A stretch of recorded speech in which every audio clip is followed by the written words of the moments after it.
It has been 2 months since I did my last update, and I wanted to come to you all this morning and just update you on my weight loss journey since the past video 2 months ago. I look crazy. My hair looks crazy, but that's okay. It's a wash day coming up. But in the past 2 months, so let's kind of just take you back a little bit. So I always said that I wasn't going to say how much I weighed until after I fell under a certain number. And recently I found out that I had fallen under that number. So when I first started this journey, which was in January of this year, I weighed in, actually in about November of 2013, when I was weighed at the doctor. I found out that I weighed the most I had ever weighed in my life, especially in my adult life, and that was 356 pounds.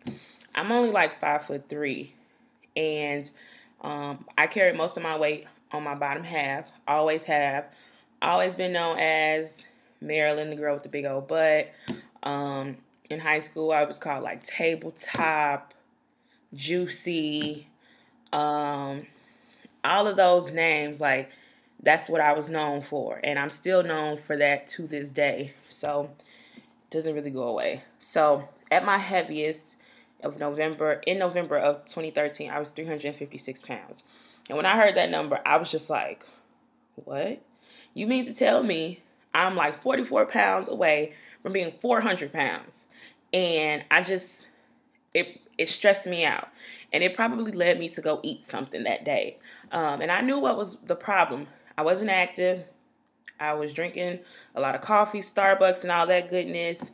You see how I say goodness? All that goodness. Eating out. I didn't think that I ate that much, but I was eating too much of the wrong things at the wrong time. I wasn't being active, and that weight just started creeping up on me. And honestly, I believed I gained most of that weight in the 2 years of graduate school. And that's not an excuse. I should have better scheduled life and working out and eating better. But hey, that happens. And I just was like, that's just crazy. Like, that's a lot of weight to be carrying on my frame. And I couldn't see it. Like, when I got on the scale and the doctor told me that, I could not see 356 pounds. But we look at ourselves every day and we justify like, oh, that's okay, that's okay. And I didn't see it. People around me, hadn't said anything. So, I thought I was good until I got on that scale and I saw that number. Starting in January is when I decided, like, we got to do something.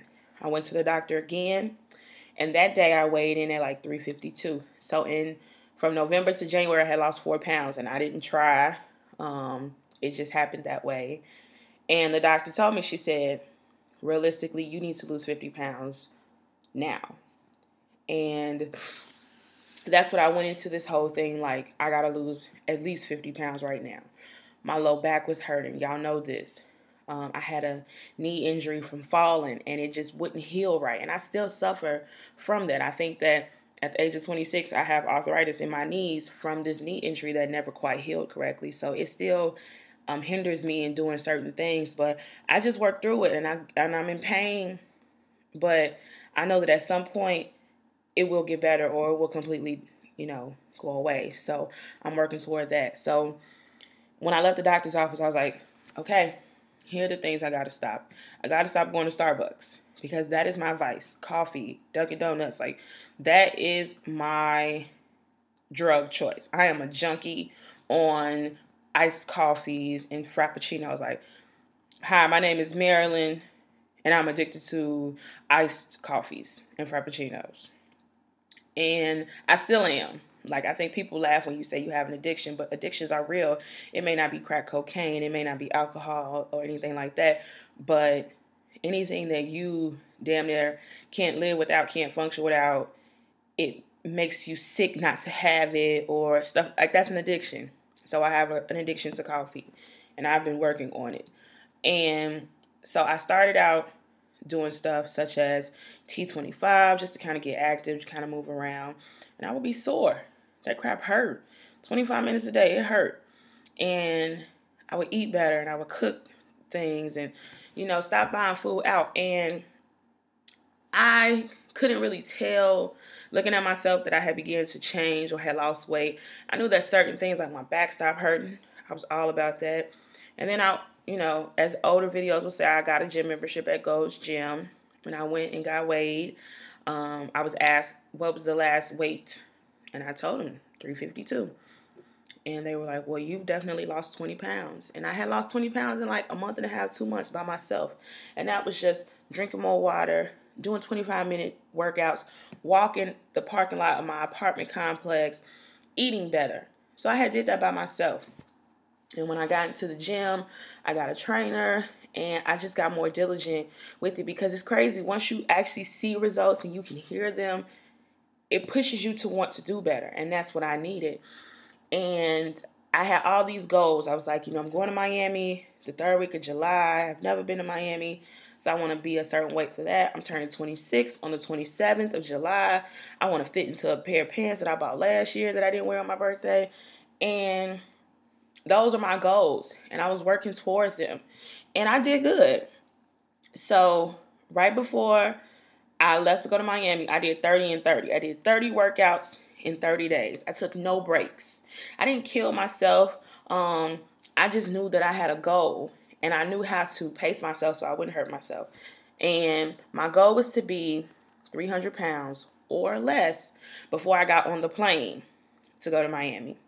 Now, in the past, when I would get on a plane, I would always get an extra seat. I would always just go up to them like, hey, I'm a customer of size. I need an extra seat. Because the seats are small, especially on Southwest. They're really small. And I was insecure, and I didn't want anybody to say anything about me sitting too close to them. So I would just pay for an extra seat. Or sometimes they would just give me one for free. And I was like, when I get on this plane in Miami, I am not getting an extra seat.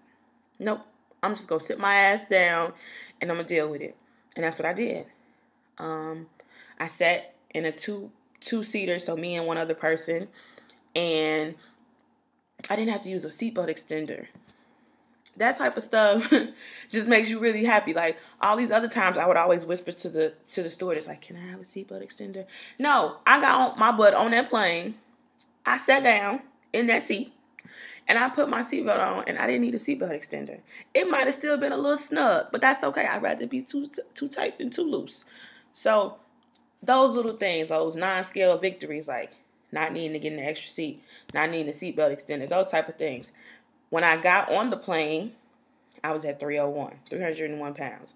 I hadn't quite reached my goal, but in a matter of 7 months, I had lost 55 pounds. And I was excited. Like, you couldn't tell me anything. And I got to Miami, and, I enjoyed myself. I ate good food. I drank good drinks. I just had a good time. Like, I wasn't really worried about working out, but I made sure to kind of stay with the regimen of foods that I needed and not to stray away from what I was doing. When I got back to South Carolina to get back into the swing of things, I was back at the gym. I had went like 3 weeks without being in the gym, so I got back in the gym, and I've been struggling, and it's no secret, and it's just like so much is happening. Like, I teach, so school's just started like 3 weeks ago, and I'm trying to get back into the swing of that, and I'm trying to get back into the swing of waking up at 6 o'clock in the morning, and my younger sister's here, so it's been a struggle, but I've tried to just kind of be diligent, drink my water, eat like 4 or 5 meals a day. Stay away from the sugar, stay away from the salt, like just trying to stay there. Even if I'm not going to the gym 5 or 6 days a week like I was, I'm going three times a week, and I'm just trying to make sure I eat right. So I went to the gym the other day, and I was like, I'm antsy. I need to go on the scale. I haven't been on the scale in a month. I just need to know. And I shouldn't, because, getting on the scale is like the biggest heartbreak. It's worse than being broken up with, because you put in all this work, and then you get on the scale, and it only tells you you've lost a pound, or you've only lost 2 pounds, and you're just like, really? So I got on the scale, expecting it to either be at what it was before I left, or be more, like, to be completely honest. And when I got on, my trainer was right there. And typically, when I would get on the scale, we would have to put it all the way over to 300. on the bottom, and then at the top, slide it over to whatever it was. And he did that, and he was like, And he put it over to 250. And then he took the little piece and he swung it all the way over to the end. And he was like, this is like 295 pounds. And again, I didn't even care about the number. I focused more so on the fact that the big little thing at the bottom wasn't at 300, because it's usually at 300. And the smaller piece is usually somewhere at the top. The roles were reversed. The little piece was at 250 and the small piece was being pushed over. So that's what I was looking at. I was like, oh my God, it's been a while. It's been forever since I've seen that piece not sit at 300 and the small piece have weight on it. It was the coolest thing ever. But, that day, and that was a couple days ago, I was at like 295, 296. So I'm under 300 pounds. It's kind of crazy to say that and posting this to YouTube, and people who are going to watch the video or those who aren't, like, I'm making myself vulnerable. I am 295, 296 pounds. I'm 5'3", and that's what it is. And I'm proud of myself. Like, I was 356 pounds in November 2013, and I'm 295, 296 in September of 2014. And I said on my Instagram, I was like, man, so you mean to tell me I could potentially lose 100 pounds in a year? That's what you're telling me. So right now, that's I don't want to say that's the goal, but I'm working toward it. I don't have a goal right now, and I think that that's partially a problem for me. Like, I have to have something that I see that I'm working toward, and so I'm going to come up with something. I don't care what it is. I don't care if it's Thanksgiving, Christmas, but I'm going to set myself up for another goal. And that's not to say that I can't continue this lifestyle without a goal, but it just works better for me. When I know that there's an end, I work my butt off for that. So that's where I'm at now. So 295, 296, that's where I'm at now. It fluctuates. And I'm happy. I feel good. I look good. Not today, but I look good. I'm looking at pictures of myself and I'm just like, yikes, you were a chunky monkey. And I still am. And I'm working on it. Like, I don't want to be 100 in anybody's pounds. No. Realistically, I don't want that. And I know some people be like, well, why would you want to just cut yourself off at 2 something? Because that's what the hell makes me happy. And I know that looks better on my body. And 240, 250 pounds toned looks better than 180 pounds of fat any day of the week. And 250 pounds toned can look like 180 pounds if done right, if sitting on the right person's body. And so that's what I want. So essentially, yeah, another 100 pounds is what I'm wanting to lose, and I will be happy, and I will want to maintain that. And if I decide somewhere down the line that, hey, maybe I want to be 200 completely, then I'll work on that. But I'm making small strides, and at the rate that I'm going to lose the weight, and I'm going to keep it off, rather than trying to do something crazy, lose it for 6 months, and then it come right back on me, and now I'm depressed again. So I don't want that. So that's the update. And so this is just some stuff like I've been mentally dealing with. And it really hit me today. And so I was like, man, I need to make a video and share this because I'm sure I'm not the only person who's going through this. But you notice how every human has a vice. Like, there's no person who's like, I'm so perfect. I'm not addicted. I don't have a vice. You do. You do, and you need to be real with yourself. For positive or for negative, every one of us has an addiction or a vice. And I noticed that when I was living rather unhealthily, and I was eating crazy and not working out, and those type of things, that was my addiction. Food. That was my addiction. Like, I like to eat. I still like to eat. I'll tell you that now. So it was an addiction. I just wanted it. And I always would say, oh, I want something good. I want something good. What's good? And since I'm from Chicago, it's always something ghetto. A piece of Purple Mile sauce or Harold's chicken or something like that. That's what my definition of something good was.